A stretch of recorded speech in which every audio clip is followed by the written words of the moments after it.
Hi, it's been a while. Oh, is that my Indy? It really has been a long time. I was worried, darling. You haven't messaged me in almost half a year. How are you? Are you eating properly? Is work going all right? Yeah, it's not too bad, I guess. I'm still only in my second year at the company, so there's always new stuff to remember. That's why I've been too busy to message you. Really? That sounds tough. Be careful you don't overwork yourself. I don't want you getting sick, sweetie. Are you okay for money? What about rice and vegetables? Do you have enough? I can send you some money or food parcels if you like. Just say the word and it's done. I can't afford to give you lots, but I'll send whatever I can. Nah, I'm fine. I have a job and make my own money now. Besides, I can buy my own rice and vegetables. You don't have to go out of your way to send me anything. I'm fine on my own. I don't really eat much of that sort of these things anyway. Oh, I see. Well, I'm really happy to hear you're doing well, honey. But if you ever do need anything, you will tell me, won't you? I'd really like it if you just showed your face at the house sometimes, too.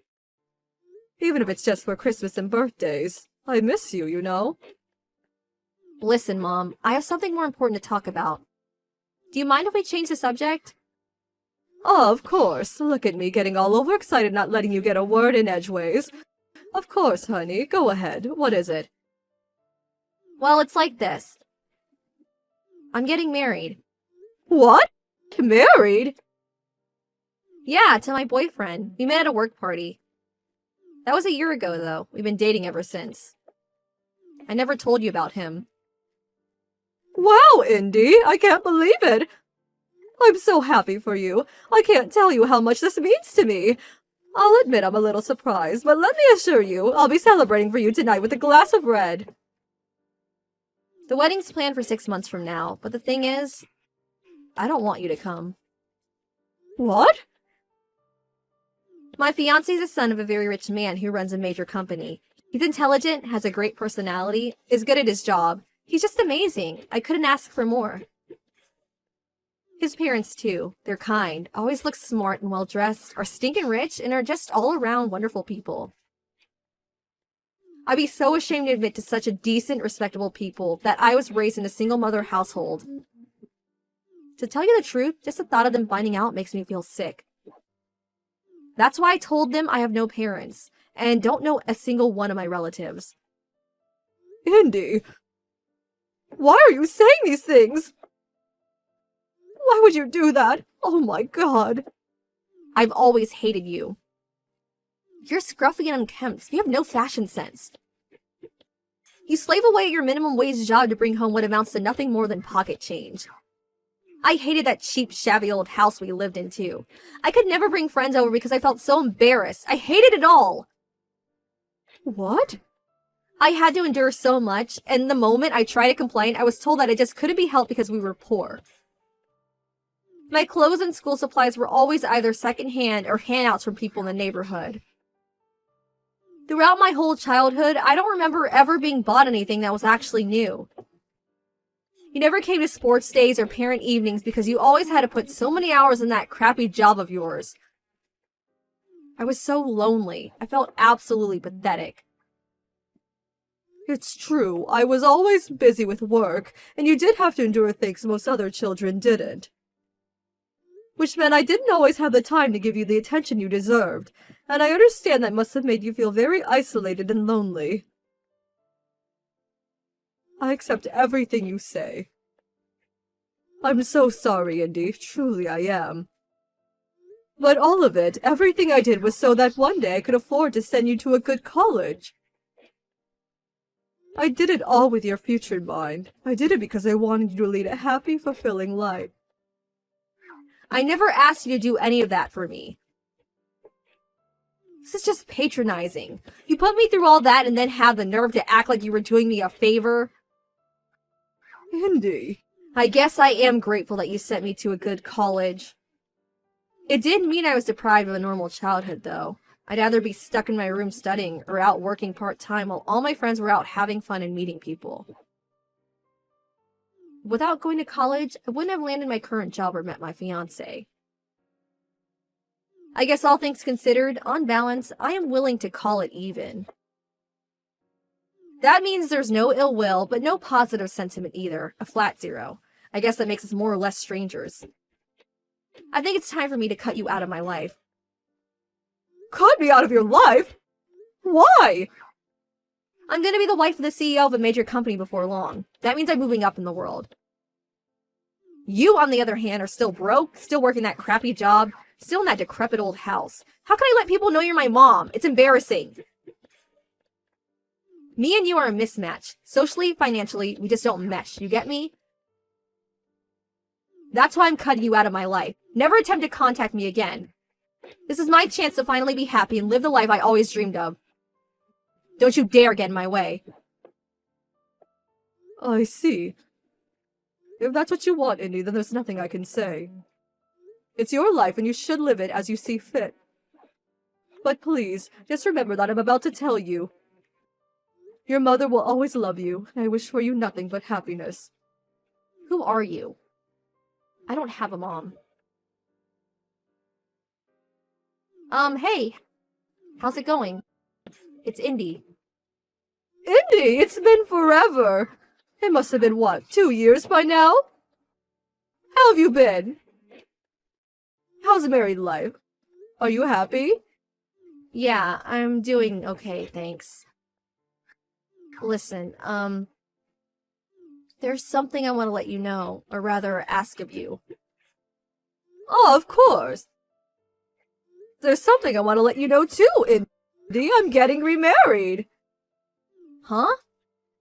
You see, I felt like a weight had been lifted from my shoulders after you went off to live your life. I suddenly felt filled with energy. So I committed to building a new life for myself. I started going to a local ballroom dance club in the neighborhood last year. I've been toying with the idea of giving it a try since forever, but I was so busy with work I never really got the chance. You? Ballroom dancing? I know, right? I had my doubts about it working out at my age, too. But when I plucked up the courage and actually went, I had a whale of a time.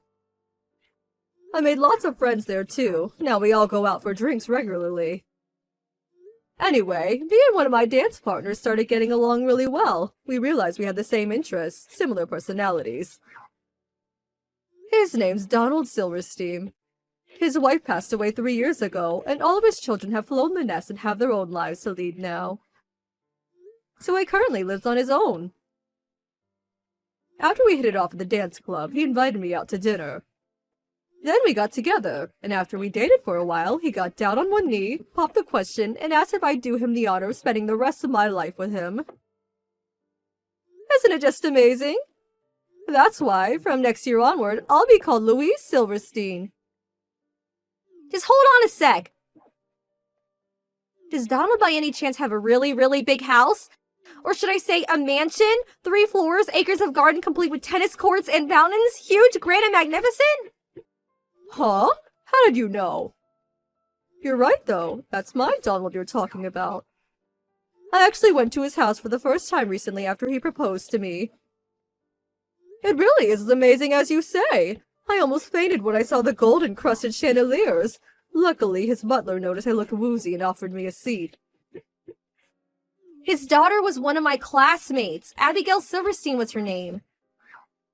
She tried to keep it on the down low, but everyone knew her dad was filthy rich. Word around school was he was a billionaire. If I had to guess, I'd say it's probably true. But I'm not marrying Donald for his money. It was his kindness and loyalty that I fell for. Neither of us are exactly spring chickens anymore, and we decided not to go into the trouble of having a wedding. But Donald will be holding a big dinner at his place. All of his kids will be there, so I get to meet everyone while we all celebrate the occasion with some food and drinks. Really? Actually, this is perfect. Make sure you send me, my husband, and his parents an invite to the dinner, okay? What? Why? Well, the thing is, my husband found out about you. He found out I was lying about not having any parents. He also knows I was raised by a single mother and that I broke off contact with you. Him and his parents were furious when they found out. How could you be so cruel to your poor mother after she worked so hard to send you to college? You disgust me, to quote my husband. Really, I see. Now, him and his parents are giving me the cold shoulder. And the image of the perfect bride I worked so hard to cultivate was smashed to pieces in an instant. Nothing's been the same since. He says he doesn't even know whether he wants to carry on. Divorce was mentioned. That's why I want me and you to build some bridges. Actually, that's why I messaged you today. Build some bridges? By that, I take it you mean you want to reconcile and have me back in your life. Yeah, that's it. Let's do that. I need my husband and his parents to see that me and you patch things up and have a normal relationship. They have to know you forgave me too. That part's important. I think I can make them see that. They'll stop thinking about divorce. Besides, if you're married now, I'm not so embarrassed about introducing you anyway. Especially now you bagged yourself a billionaire. If anything, I'm actually excited. You're gonna score me some major points by having a husband that rich. Plus, I think me being related to someone like Donald can only be a good thing. Now that I think about it, the merits are endless. So what do you think? You'll invite us, won't you? Pretty please, with a cherry on top? Think of it as helping your daughter out. Oh, Indy, you see, the thing is, you're not my problem anymore. Huh? What does that mean? It means no. Why should I let you use my wedding dinner to get you out of being divorced? Me and Donald aren't your own personal tools to be used and manipulated as you see fit. You're an adult now. You have a job, you're married. You're well past the age where I fix your problems for you. You got yourself into this mess, so how about you get yourself out of it? You can't go relying on your mommy forever. No, wait, please. Why not? What do you mean, why not? Because you reap what you sow, Indy. Liars always get found out. I mean, seriously, what did you expect to happen when you told your husband and his family you were an orphan? This was inevitable. And isn't it just a tad selfish of you to expect me to come crawling back to you the moment it suits you? After you cut me out of your life to present some phony, made-up image of yourself to your new family. I'd be embarrassed to introduce a daughter as shallow as you to my Donald. Oh my god! If you don't invite us, he might divorce me. All you have to do is let us show our faces for a few minutes. We'll leave after you meet him and his parents, I swear. Didn't you say you wish for nothing but happiness for me? It's true, I certainly did say that, and it's still true. But it's ultimately just that, a wish. I never once said I'd have anything to do with you again. Happiness is something you have to obtain on your own. Oh my god, come on, I'm begging you here. Do you have any idea how much trouble I'll be in if he divorces me? How hard I worked to get to where I am today? I finally managed to marry into money after all these years. This can't be how it ends. It can't! Mom, please, I'm begging you. Who are you again? I'm terribly sorry, but I forgot. What are you talking about, Mom? We were talking normally until just now. Mom! Mom? Oh, that's strange.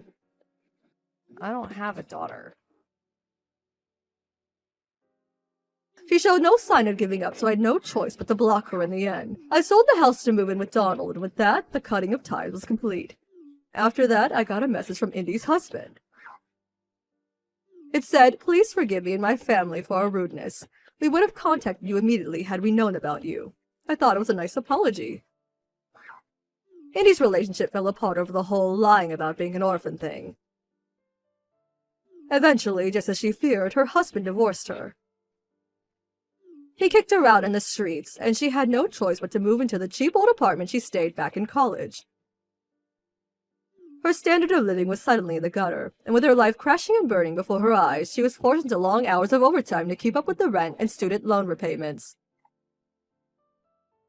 I also apologized to her ex-husband for the stress and inconvenience my daughter had caused him and his family.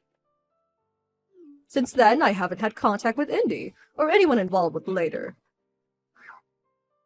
A year later, me and Donald tied the knot. He and his kids are just darlings who are so very kind to me.